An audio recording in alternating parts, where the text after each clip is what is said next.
Hello again, everyone. Welcome back to the next session of our discussion with Ambassador Nadjib. We are going to talk about one of the incident that spiced up, let's say, the relation between Indonesia and Australia, as you mentioned, the tape wiring incident in 2013. And I think it's really important for us here, Pak, to get your personal insight, or maybe if you have any personal anecdotes. How was it like at a time when when was it the first time you heard about this news? Was it credible? How did you process what you heard about the tape wiring incident in 2013? Mm-hmm. Well, thank you so much, Niwat. This is a very for me it's an experience that I think it's only once in a lifetime. Mm.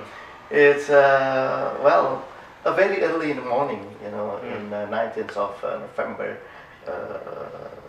2013, when I just arrived in my office, the Embassy of Indonesia in Canberra. A very senior colleague of mine from the Department of Foreign Affairs and Trade called me and said that, "Pak Nadjib, we just received, a text from London that the Guardian, that is online newspaper, mentioned about the tape wiring done by Australia, about 3 or 4 years ago, toward the President, First Lady, Vice President, Minister for Foreign Affairs, and other ministers." So that means around 2009, Yeah, it's about 2009. Okay. Yeah, it's about 2009, and yes, I think it's around September, October 2009. And then, I said, "Thank you so much. I will notify Jakarta about this." And then I text to Jakarta, and I made a short cable to Jakarta, as well as through my personal text, and I reported it to Jakarta. But I waited until the afternoon, but I haven't received anything, a response from Jakarta, because at that time, the time difference between Jakarta and Canberra was about 4 hours. So maybe it was too early for Jakarta. And then at the time I had another appointment in Brisbane to open up, dialogue between LIPI, Science, yes, and with the Griffith University. And then around 3 o'clock, I flew to Brisbane. And when I arrived in Brisbane, I saw that, and I turned on my mobile. I saw a lot of message, including from Pak Martina Talagawa, the Minister for Foreign Affairs. And at the time, of course, I have to, I called him, and then we discussed, and Pak Martin said, "Pak Nadjib, it's better for you to go home right now to Jakarta." And I went to the Qantas counter and asked whether I can fly back to Canberra, but they said, "Well, impossible, Ambassador, because we don't have any more flight to Canberra this time of the day. And if you want, you can go through Melbourne, but you have to fly again to Canberra tomorrow morning." But I said, "All right."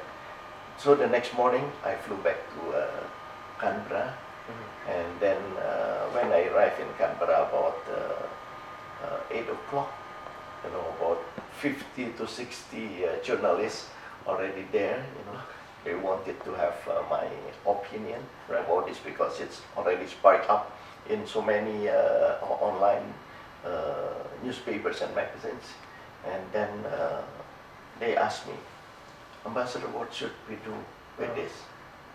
And I didn't give any a long statement, but I said to them that perhaps a good statement from your Prime Minister will ease the tense very easily.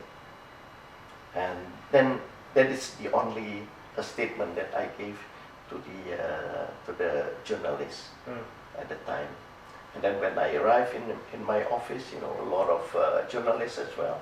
And then I gathered all my senior staff, and including the attaches, you know, the defense attache, political, economic, and then also culture. And then we gathered together. We had a meeting, you know, we convened a meeting, and we discussed about the situation. And I said that Jakarta asked me to go home, and I hope that you can take care of the embassy very well. And well, that's and I flew to Jakarta. And the next day, very early in the morning, you know, at 8 o'clock, I met Pak Martin Natalegawa, you know, the Minister for Foreign Affairs, and we went to President, and President said, "Oh, Alhamdulillah, Pak Nadjib, welcome home." And well, I will now meet the press, you know, to report to them, you know, based on what will you report to me. Right. And then we have a discussion, and then what happened, and so on and so forth, and then how we are going to you know, to take actions for the future, and so on and so forth. And President at the time said to me that, "All right, Pak Nadjib, just stay in Jakarta, you know, for sometimes. Perhaps we need to discuss a lot about this situation." Right. So as you said, it's quite a one lifetime experience. Exactly. It was quite unusual and maybe unprecedented for Indonesian government to withdraw the ambassador from Australia at the time. And as you mentioned, Bapak, there were a couple of weeks or even months, maybe 6 to 7 months, isn't it? Yeah. When you were more than 6 months. more than 6 months, you were in Jakarta upon your return. I think it's worth to note and worth to share with us, Bapak, Mr. Ambassador, what was happening during this period of time. How did the DFAT or Australian government in general approach you or Indonesian government in order to resolve this issue in this difficult time? Well, during this 6-7 months, of course, we have the discussion were open, you know, between the two. Pak Marty, of course, Pak Marty has had at the time a discussion with Minister for Foreign Affairs of Australia, and in my side, you know, on my side, I also had a very good discussion with counterparts of mine, you know, in the Department of Foreign Affairs and Trade, and we discussed a lot about how to resolve the problems, yes, between the two. Okay, so there were still dialogues. and Dialogue still open. open discussion between Yes. the two governments Indeed. to find a way out of this incident. Yeah. Mhm. And then, as you also said, Pak Marty at the time was asked by our president to negotiate on how to normalize the situations, right? How intense was the negotiation? If you can elaborate more on that, and what was the result out of this negotiation? Pak Marty, you know, we have discussed at least once a week. You know, we have Okay. at least. So Pak Marty will also, you know, mention about what has he got from the discussion with the foreign minister, Right. and I also, you know, report to Pak Marty about and forwarded to Pak Marty what information did I get from Canberra and so on and so forth. Mm-hmm. And until in May, I think late May 2014, Okay. then Pak Marty said that Pak Nadjib, the president, mentioned to me that maybe you can go back to Canberra, just to make some discussion with all the with all the leadership of Canberra, about the situation of the two countries. Mm. Then I flew back to Canberra, I think in the fourth week of May 2014. And then, but to my surprise at that time, the Prime Minister of Australia mentioned to me that he will visited Indonesia, as early as early June. So it's only 2 weeks from my arrival to Canberra. And yeah, that's what happened, And then Prime Minister Tony Abbott at the time visiting Batam on, I think it's first week of June, and had a discussion with President SBY. Discuss a lot about politics, about the economy, about the cooperation as a whole, and I think it's like to bring back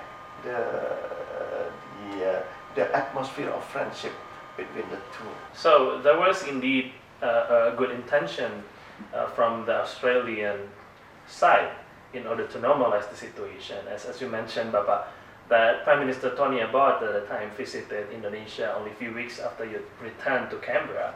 And of course, this is becoming an important point where the two countries try to resolve the differences and the problems, right? My question, Pak, did Australian government ever apologize in regards to the state wiring incident in 2013? Well, it's a difficult question maybe, but I think I haven't heard about the apologetic words coming up from the Australian side. But by signing, what's so-called the Australia-Indonesia joint understanding on a code of conduct, it is a kind of recognition that they have made a mistake in the last time, and then we'll do the best for the future. I think that's it's a kind of covered statements from the Australian side. I believe that is because this joint understanding was also negotiated, so it's the content of it, stating that the code of conduct in doing the intelligence activities and information gathering and so on and so forth should be like this and then like that. Okay. So I think it's that's very important one. Okay, so was the code of conduct was negotiated between at the foreign minister level or defense? Yes, of course it's at the foreign minister level. But of course, because it is also discussed in the cabinet level, so I think it is also has been recognized, has been agreed upon by other ministers. Right. Yeah. Yeah. So, and I think it's also interesting for us to seek your view, Bapak, because this is quite unusual incident that happened between the two countries until the ambassador was withdrawn at the time. Mm-hmm. And of course, in the future, we never know. This kind of incident, God forbid, hopefully will not happen again.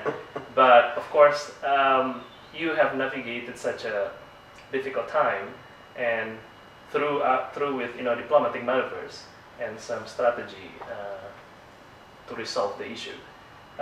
What is your takeaways, and what can you say to our current, let's say, diplomats and also foreign policy experts in order to look at this kind of difficult issue?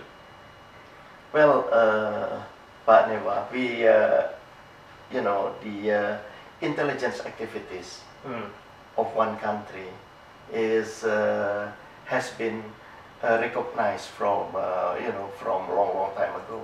Right. We do our intelligence activities, and others also do the same to us. But perhaps it is very important that we don't do it to to the personal,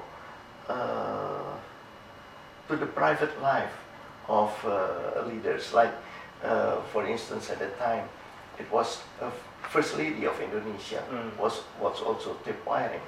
So it's this is a very unethical, we can say, and then so that's why it's from the Indonesian side we were so well, maybe not, but we were so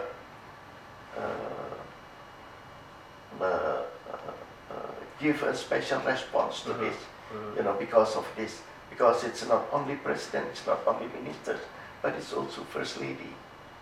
Right. So it's really important to take a prudent and cautious approach. Indeed.